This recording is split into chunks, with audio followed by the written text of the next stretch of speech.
Saudara, Kementerian Kesehatan mengumumkan daftar 102 obat sirop yang dilarang sementara. Obat tersebut diduga mengandung zat kimia berbahaya yang memicu terjadinya gagal ginjal akut pada anak. Kementerian Kesehatan menemukan 102 obat jenis sirop saat mendatangi 156 rumah pasien gagal ginjal akut. Setelah diperiksa, seluruh obat sirop itu mengandung polietilen glikol dengan kadar melebihi ambang batas.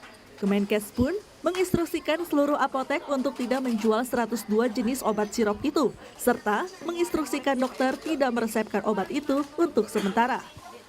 Kita ambil kebijakan konservatif walaupun belum 100% tahu, kita belum 100% tahu yang mana yang berbahaya dan tidak, tapi kita kira-kira sudah tahu.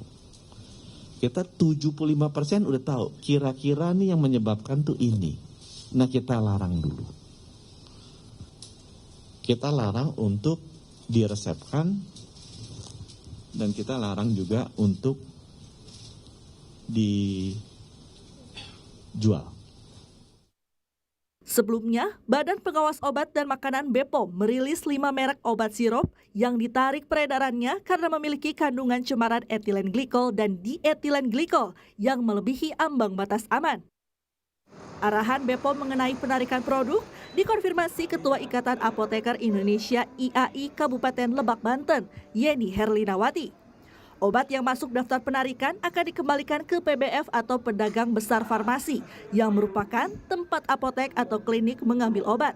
Selanjutnya, pihak PBF yang akan mengembalikan ke industri.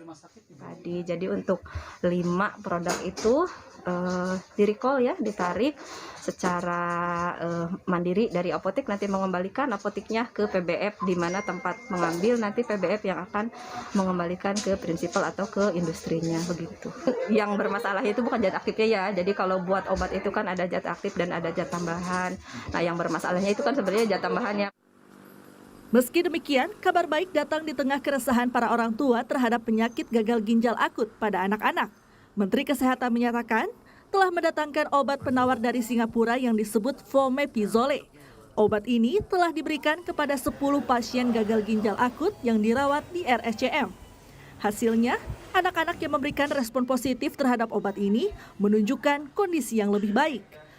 Menurut rencana, pemerintah akan mendistribusikan obat ini ke 22 provinsi dengan temuan gagal ginjal pada anak. Namanya Fomepizole. Di Indonesia belum ada, jadi kemarin kita ambil dari Singapura, kita hand carry ke sini. Kita coba dulu, karena kita dengar kan ini bisa antidotnya istilahnya.